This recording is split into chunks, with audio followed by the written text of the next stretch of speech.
Hello and welcome to BBC World News. Western leaders are warning that Russia's aggression against Ukraine is threatening the foundation of European security. US Vice President Kamala Harris told the Munich Security Conference that any invasion would attract unprecedented economic sanctions and would lead to NATO bolstering Europe's eastern front.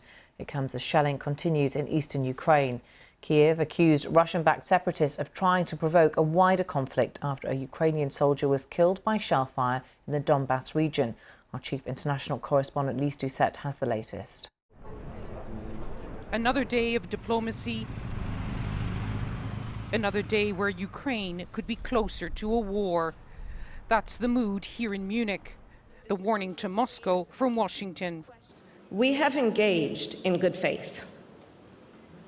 Russia continues to claim it is ready for talks, while at the same time it narrows the avenues for diplomacy. The image Munich wants to send at this hour. Ukraine's President Zelensky meeting Western allies like Boris Johnson. Ukraine's leader was advised not to leave his country now, but this show of support matters to him as the West faces off against Russia. If Ukraine is invaded and if Ukraine is overwhelmed, we will witness the destruction of a democratic state, a country that has been free for a generation, with a proud history of elections. But even now, they're still talking about finding a way out. I think diplomacy has not spoken its last word. It is of paramount importance that we keep up the diplomatic channels. As far as I'm informed, tomorrow President Macron will call President Putin. But on the ground in eastern Ukraine, tensions mount. Residents being told to leave their homes by Russian-backed separatists to take refuge across the border. There's more incidents now of shelling with Ukrainian forces, the worst in years. The mood here in Munich is grim. Conferences like this are meant to accelerate diplomacy to resolve major world crises. But there's a growing pessimism that they can stop a conflict which would have massive consequences, not just for Ukraine, but for all of Europe and far beyond. Lise Doucette, BBC News, Munich. Well, Vladimir Putin has been overseeing Russian military drills. He was joined by Belarusian leader Alexander Lukashenko. The Kremlin says ballistic and cruise missiles were tested as part of annual strategic nuclear exercises. President Putin said the situation in eastern Ukraine was deteriorating and accused Western leaders of ignoring Russia's security concerns. Well, with me now is our business correspondent Ben King to tell us more about the economic impact that sanctions could have on Russia. Ben, welcome to you. Lots of the talk today about sanctions as a deterrent towards Russia. And Ursula von der Leyen, the European Commission President, specifically saying that sanctions against Gazprom, the gas giant in Russia, can't be ruled out. What could those look like and what impact could it have on Russia? Well, Gazprom is Russia's largest energy company. Russia produces huge amounts of natural gas, which flows west through Ukraine and supplies about 40% of European demand. Now, the amount of gas that's been coming from Russia over the past 2 years has fallen by 32%. Gazprom is still maintaining its basic long-term supply contracts, but nothing more than that. And failing to supply anything more in the market has helped to push prices up. And it's interesting, that's not the first time that this has been said, but it's interesting that leaders of Ursula von der Leyen and Boris Johnson's caliber have been raising that point. Shows just how much is at stake in this conflict, not just in the Ukraine, but across the whole of Europe. And what about other sanctions, financial sanctions against specific people? Well, Boris Johnson outlined 3 possible means of sanctions. The first one is to target specific individuals with sanctions directed at them. The second would be to prevent Russian companies using the London financial markets to raise money, which is a thing that they've been doing a great deal in recent years. And the third would be to try and open some of the secrecy which has allowed Russian individuals to hide their assets and their wealth from international inspection. Now, the sanctions that were brought in 2013 after a airliner was shot down over Ukraine only knocked 0.2% off Russian GDP, which is less than the fall in the oil price. So any real sanctions are going to have to be quite significant to actually bite into the Russian economy. And any significant sanctions will also have an impact the other way and hurt the economies which are imposing those sanctions too. OK, thanks very much for telling us more about that, Ben King. Thank you. Well, the UK Prime Minister, as we've been hearing, has been speaking to reporters in Munich in the past hour. Let's take a listen.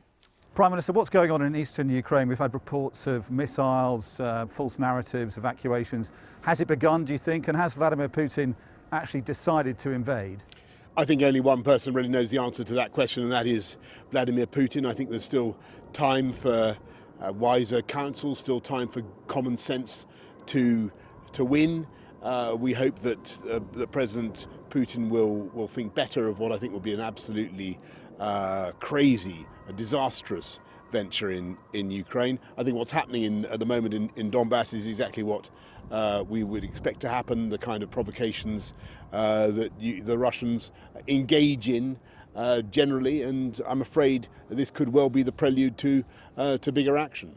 The Americans seem to think he has decided. Is our intelligence different to theirs? I think that certainly things are in motion, but the question is whether it can all be pulled back, and whether the president of Russia is still able to call this operation off. I think that possibility must logically still exist, and therefore I think it's absolutely vital that we have a path of dialogue, of reason.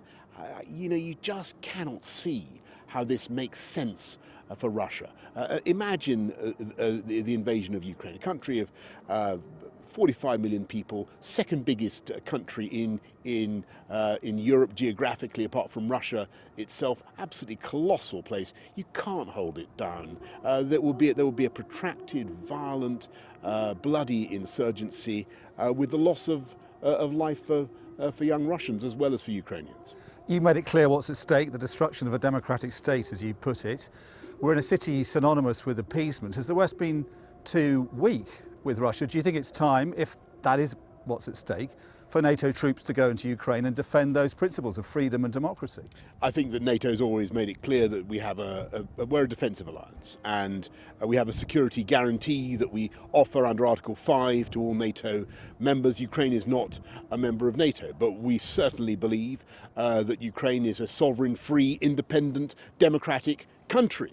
And what we want to do is do everything we can, short of that Article 5 guarantee, because that doesn't exist. We want to do everything we can to support the Ukrainians. So, a tough package, a very, very tough package of economic sanctions, cracking down on Russian money, trying to move away from dependence on Russian hydrocarbons, but also fortifying the eastern perimeter of NATO. So that it's clear to Putin that if he thinks that by doing this he can kind of push NATO back, then he's wrong. What he's going to get is not less NATO, it's more NATO.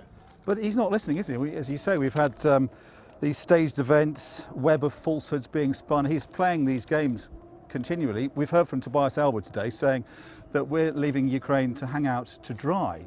I mean, if these principles of freedom and democracy are NATO's principles, why is NATO not in there defending Ukraine, an ally of NATO?